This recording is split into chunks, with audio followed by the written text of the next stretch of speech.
Ooh. Damn. These are clean. You know when you see a sneaker in pictures and then you're just kind of like, oh, dying when you see it in person?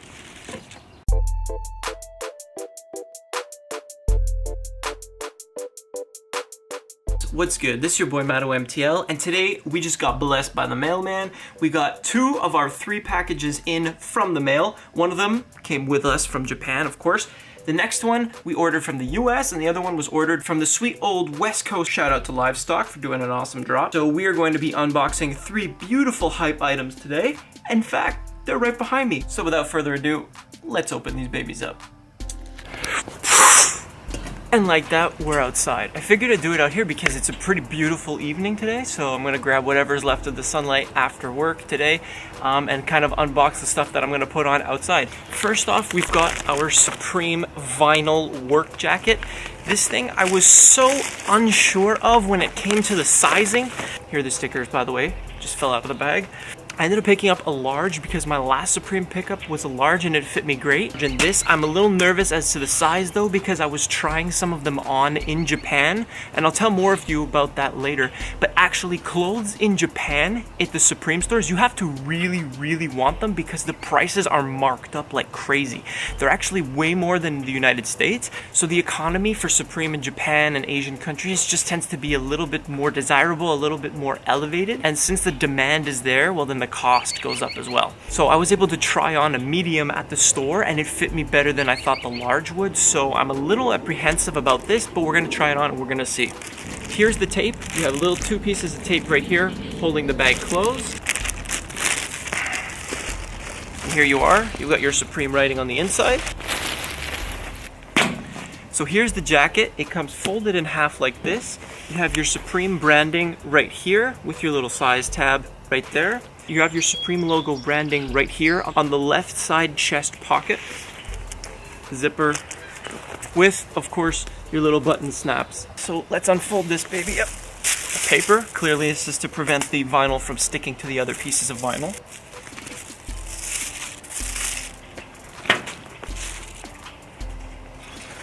And here we have it.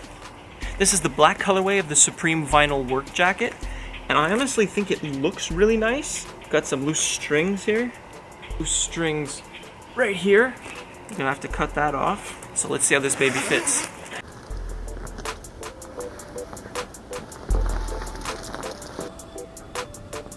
Alright, so we've got the Supreme quilted work jacket on. You got your Supreme branding right here on the front chest pocket on the left side. You also have your button snaps so that you can snap up and look snappy. So you have little button snaps right here. So you can make the cuff much wider if you have like a big wristwatch or if your arms are bigger. So like this. Or if you put the button snaps together, it makes it a thinner cuff, like that. Personally, I prefer the little bit more of a tapered and fitted look, so that's what we're going with here.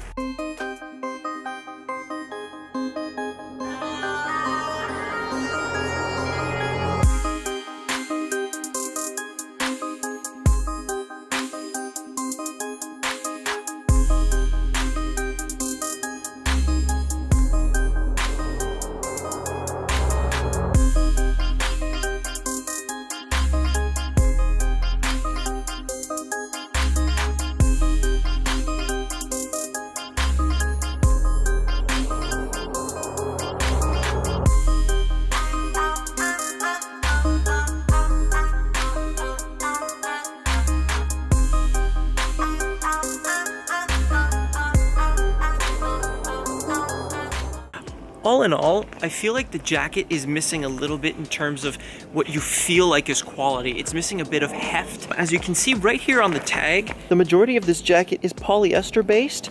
The inside lining of the sleeves is polyester, as well as the exterior with a little polyurethane covering over the polyester. So this sort of gives it that vinyl patent leather style look that we're getting with the jacket. You also have an interior that is cotton lined. Ultimately, I think it looks great. Do I think I'm getting the value for what I paid? I ended up paying... I just got a mosquito right there. Look at that. Boom, boom. I paid about $360 or so with the exchange and taxes and shipping and everything for this jacket, Canadian. So do I think I got the value for the jacket? Maybe. But enough of this. Let's move on to the next box because I'm super stoked about these. All right, so with our Supreme out of the way, I actually cherish these bags. I'm not gonna throw it like that. I managed to cop these live on Livestock at oh God, I can't remember what time it was, but as soon as they dropped on Livestock, I was able to grab these shoes, and I'm super stoked that these finally arrived.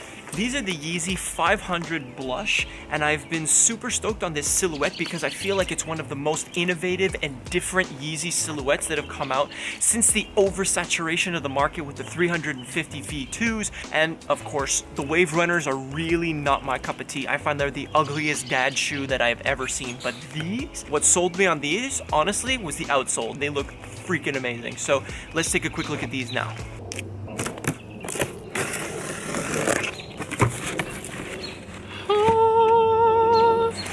Dramatic effect. Seems like my box wasn't properly closed. That's kind of unfortunate, or unless it shifted during shipping. We have the Yeezy 500 Desert Rat in the blush colorway. Super stoked on these. I actually don't have many sneakers that are supposed to be this beige-ish, blushish color. So I'm looking forward to seeing what these guys are gonna look like on feet.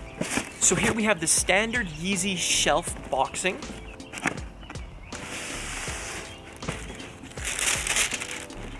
Ooh. Damn, these are clean. You know when you see a sneaker in pictures and then you're just kind of like, oh, dying when you see it in person? Look at these. Honestly, I didn't expect them to look this nice in person. I can kind of see a little bit of a factory flaw right here on the toe box. That's not cool. But otherwise, this suede feels really nice and soft. I'm not much of a suede guy generally because suede gets ruined real fast, especially if you drop anything on it. The sole cushioning is very tough. Like this is some solid cushioning right here. It's definitely not Boost. As you can see right here, this is Adiprene technology, and it's not Adidas Boost. So it kind of stops riding that Hypebeast wave of the Boost on every shoe, which I like, and the bottom of the outsole looks unique as well. You got a little bit of some tumbled style leather right here, underneath the suede toe box, followed by a sort of padded mesh panels all throughout the sneaker, with of course your little suede eyelets for the laces. Following this, you have a sort of rubber grip, sticky, that goes around as the mud guard, sort of around the midsole. And on the other side of the sneaker, you have a sort of what seems like a built-in arch on the outsole. On the back, the sole rides up really high on these sneakers. You have a very smooth nubuck patch right here, and on top of which, you have that super smooth suede.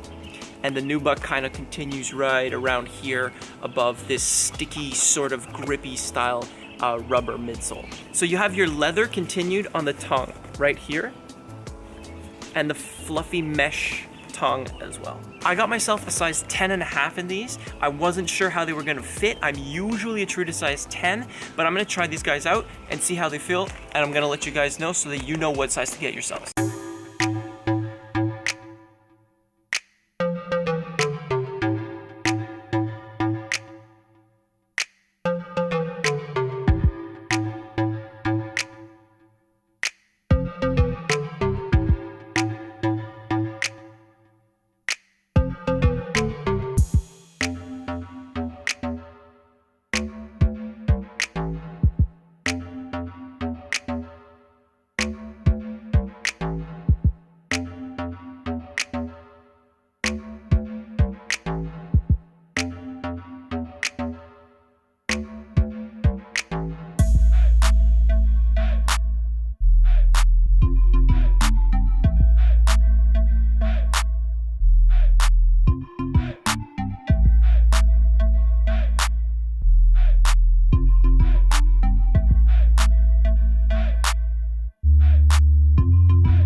think they look pretty awesome on feet. What do you guys think? I honestly am not disappointed with this purchase. Now, they might run true to size for most other people, but for myself, who has a slightly wider or bigger foot, these 10.5s fit like a glove. I wouldn't have been able to pull off a 10. There certainly is some room on the sneaker towards the back, but I could say that this would easily be fixed by tightening up the sneakers and not just wearing them factory laced.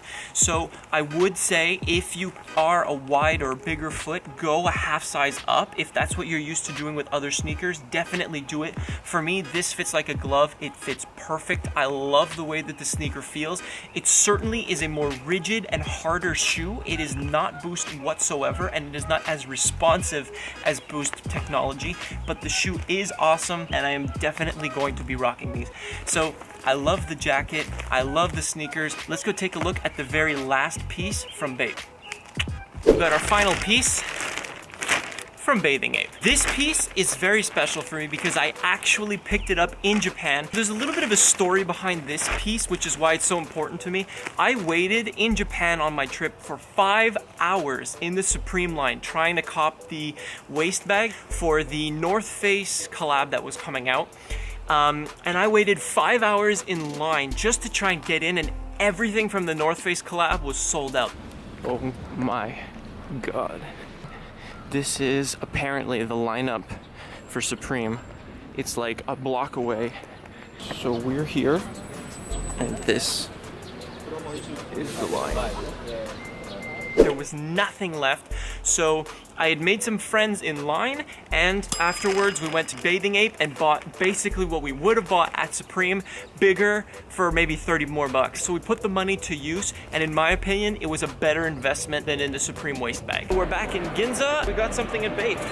Supreme was sold out, so yeah, we just kind of found something else.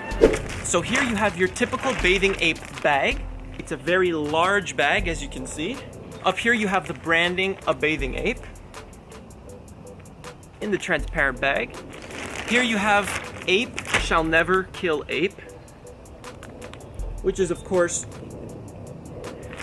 the Bathing Ape slogan. Let's open up the bag. And here we are. It's a pretty cool background. This is the Bathing Ape bag that I got in Japan. It's the yellow camo print, and it features obviously the Bathing Ape head on the trademark print right here, here, all across the bag. It also features a little Bape branding right here on the very, very back of the bag.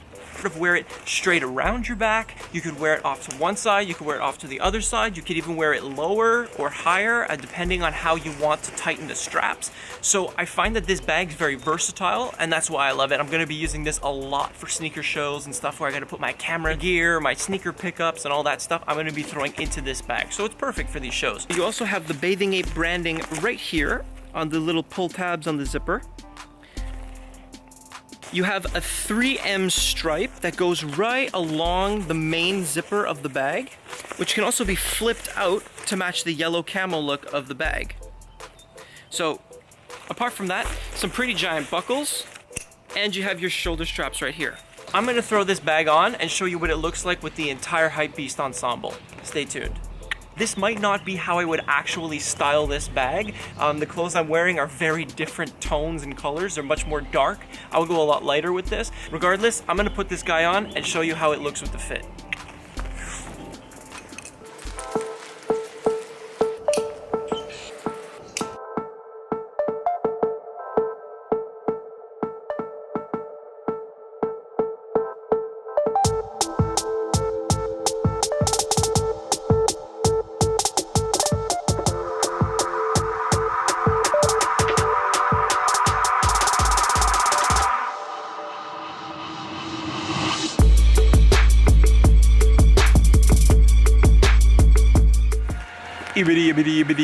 That's all, folks. Why? Because my neighbor decided to turn on their leaf blower.